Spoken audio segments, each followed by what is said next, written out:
আপনার জীবনে কোনো সমস্যা চলছে? সুখবরের অপেক্ষায় আছেন?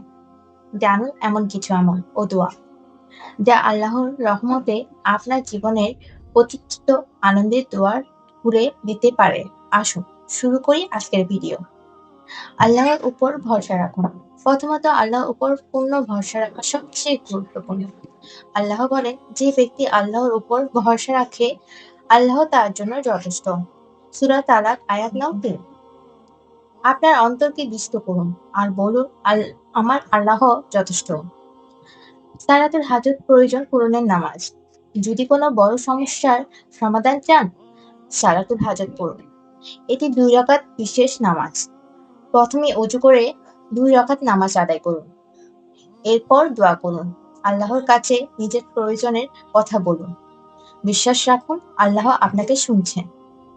দরুদ শরীফের বরকত। দরুদ শরীফ এমন এক আমল যা আমাদের দোয়াকে দ্রুত কবুলের জন্য আল্লাহর কাছে পৌঁছে দেয়। রোজ ১০০ বার বা তার বেশি দরুদ পড়ার অভ্যাস গড়ে তুলুন। আল্লাহুম্মা সাল্লি আলা মুহাম্মাদিন ওয়া আলা আলি মুহাম্মাদ। নবী করিম সাল্লাল্লাহু আলাইহি সাল্লাম বলেছেন, যে ব্যক্তি বেশি দরুদ পড়ে সে আল্লাহর নৈকট্য লাভ করে। হযরত ইউনূস আলাইহিস সালাম এর দোয়া। যখন মনে হবে সমস্যার সমাধান নেই, তখন পড়ুন হযরত ইউনূস আলাইহিস ওয়াসাল্লামের দোয়া। লা ইলাহা ইল্লা আনতা সুবহানাকা ইন্নী কুনতু মিনাজ জালিমিন। এই দোয়া বিপদে পড়লে আমাদের সাহায্য করে। এটা এমন এক দোয়া যা আল্লাহর রহমত ও মাফ পাওয়ার দোয়া খুলে দেয়। ইস্তেগফার, পাপের ক্ষমা চাওয়া। ইস্তেগফার বা পাপের ক্ষমা চাওয়া আমাদের জীবনের অনেক সমস্যার সমাধান এনে দেয়। আস্তাগফিরুল্লাহ রাব্বি মিন কুল্লি যামবিন ওয়া আতুবু ইলাইহি। রোজ অত্যন্ত ৭০ বার ইস্তেগফার করুন। আপনার অন্তর থেকে করুন।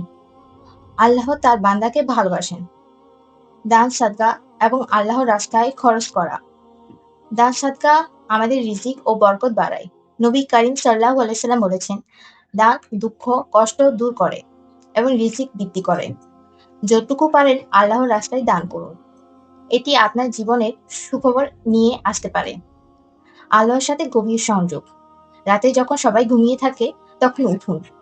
তাহাজ্জুদের নামাজ পড়ুন। আল্লাহর কাছে নিজের মনের কথা বলুন। রাসূল সাল্লাল্লাহু আলাইহি সাল্লাম বলেছেন, রাতে আল্লাহ নিজেই বান্দাদের দোয়া কবুল করতে আসমানে নেমে আসেন। বন্ধুরা, আমাদের জীবনে দুঃখ কষ্ট আসবে, কিন্তু আল্লাহর উপর ভরসা রেখে এই আমলগুলো করুন। সুখবর আসবেই ইনশাআল্লাহ। ভিডিওটি ভালো লাগলে লাইক দিন, শেয়ার করুন আর আমাদের চ্যানেল সাবস্ক্রাইব করুন। আসসালামু আলাইকুম ওয়া রাহমাতুল্লাহি ওয়া বারাকাতুহু।